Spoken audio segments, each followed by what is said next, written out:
Hi, my name's Oliver Kennedy, and I'm coming to you with a bit of a modest proposal. So let me start just by kind of setting the stage. We've got Jupyter. We all love Jupyter. It gives us cells. We put code into those cells. Jupyter spins up a Python interpreter called a kernel, and then essentially, whenever we run a cell, it pastes the code from that cell into the kernel. And if that happens to produce some output, we get that back in Jupyter. And all is well. At least until we need to go back and make changes to the notebook. And that kind of thing happens all the time. You're curating a data set, you notice a mistake, or just for whatever reason, I want to go back and make some change to the cell. Make the change, and then I get a wonky output. Now, Oliver, I hear you all saying here, that output totally makes sense. You just set x to 2, and now you're printing out x plus 1, so obviously you should see a 3. But that's not what a typical person is going to see when they first look at this notebook. They're going to see x equals 1, print x plus 1, and then they get 3 as an output.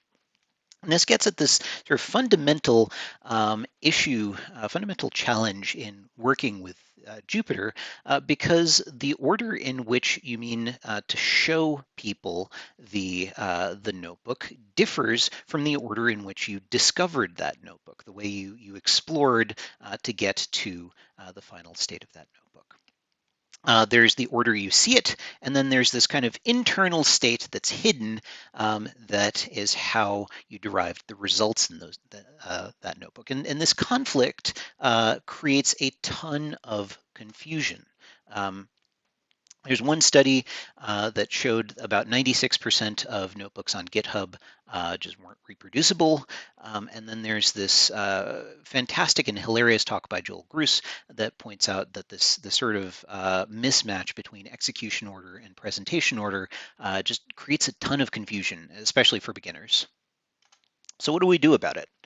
Well, one option is to just restart the kernel every single time you make a change. But ain't nobody got time for that. So what can we do? Well, uh, under the hood, you've got this interpreter, and every time you run a cell, the state of that interpreter changes irrevocably. And so by the time we run that third cell, x, the original value of x, is gone. And if we want to rerun that second cell in the same context in which it was originally run, in other words, if we want to preserve that equivalence between execution order and presentation order, then we need a way to recover the value of x. Some folks at Stitch Fix made exactly the same observation that we did. They built a tool called Nodebook. And the way that works is really pretty simple. You've still got this one interpreter, and every time you run a cell, Nodebook will look at the state of that interpreter, look at the globals in that interpreter, and anything that's changed, it'll serialize right out to disk, and then bring back whenever you need to rerun a cell. So this is really nice. You can make sure that the execution order and the presentation order stay the same. You're always looking at a sequence of operations executed in the same order that you're seeing them, and it's really nice. And it also has this one really nice benefit that if you happen to need to restart Jupyter, you can always recover the state as of any particular cell. You never have to deal with the situation where you have to rerun the entire notebook just because you had to do a system restart. So this gets me to the proposal. If you have the ability to bring to bring up an interpreter to a state that is appropriate for any individual cell in the notebook, well, why don't we do more of that? In fact, why don't we give each and every single cell its own interpreter? Okay, yeah, that's crazy. I hear you all saying, but we'll sweep the challenges under the rug for just a moment and see, well, what can we do? Let's hypothetically say we can do this, and well, what benefit does that get us? Well, one immediate benefit is we're not tied down to a single Python environment. sure many of you have a dependency that wasn't upgraded to Python 3 or some favored dependency, or maybe you're using two dependencies that have conflicting transitive dependencies. Well, you just make sure that each of those dependencies does their thing in a different cell, and well, you're all good because you're not tied to any specific Python environment because each individual cell is running in a completely separate kernel. So that's one nice feature. But if you're using multiple environments, well, who's to say you're tied down to even a single programming language?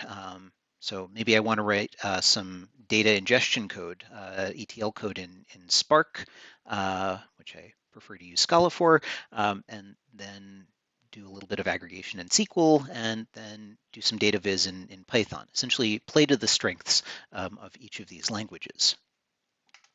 And on top of that, there's one other really nice perk. If you have multiple cells that are effectively independent, like for example, maybe I want to train two different models. In Jupyter, normally you'd have to train each of those models one at a time. But with this sort of microkernel approach, you're freed from the tyranny of the global interpreter lock, and well, you can run both of those cells in parallel. There's a ton more benefits. Happy to talk about those offline. But suffice it to say that by splitting up the big monolithic interpreter into smaller microkernels, you get a lot of benefits. Of course, you get benefits. There's also drawbacks. The one I want to focus on today, because it's topical, is the fact that because you have these interpreters, now you need to get state in between each of these individual kernels. Now, often that's relatively easy. Let's say you've got simple state, constants, or even libraries. That's really trivial to sort of bring into another interpreter. Where it gets really pricey is when you want to migrate state that's entire data tables, giant multi-gigabyte data files. So, if only we had this tool that would allow us to take data sets and migrate them from one process to another. Oh, wait. Right. So we've actually built this. We have a tool called Vizier. It's a computational notebook. It's built on top of Apache Spark, and one of the features is that you can use multiple languages, including Python, to interact with this global state. And that, among other things, because we spin up individual Python instances for each and every cell, we need a way to efficiently get state, get large data sets into and out of the Python kernel. And so for that, we have increasingly been using Arrow and been migrating to a model that increasingly depends on Arrow and pandas. So this is roughly what Vizier looks like, or at least the 1.2 version, the stable 1.2 version. And it's really nice. You can write code in a variety of different languages, Python, SQL, Scala. I think we have tentative support for R that's hovering around viability. And you can, all of those languages can sort of interoperate seamlessly. They all interact with the same global state. You're not just tied down to specific languages. You can also write these, kind of use these graphical widgets to automate typical tasks like data loading or pivot tables. And there's this really nice feature, not directly related to the talk, but you can open up any data frame, edit it as if it were a spreadsheet, and then kind of those edits get propagated into the notebook with sort of track changes, and then you can reapply those changes to a new data set. Vizier 1.2 is more of an academic project. There's a bunch of ways in which it's kind of clunky. We are currently working on a production-ready 2.0 version that should hopefully be in beta by the end of the summer. So with that, I'm happy to talk about any of the details offline, and I'll simply leave you with a major round of thanks to Mike, who is responsible for a lot of the code in Vizier, as well as Boris and Nachiket, who are responsible for a lot of the Python integration. Thank you.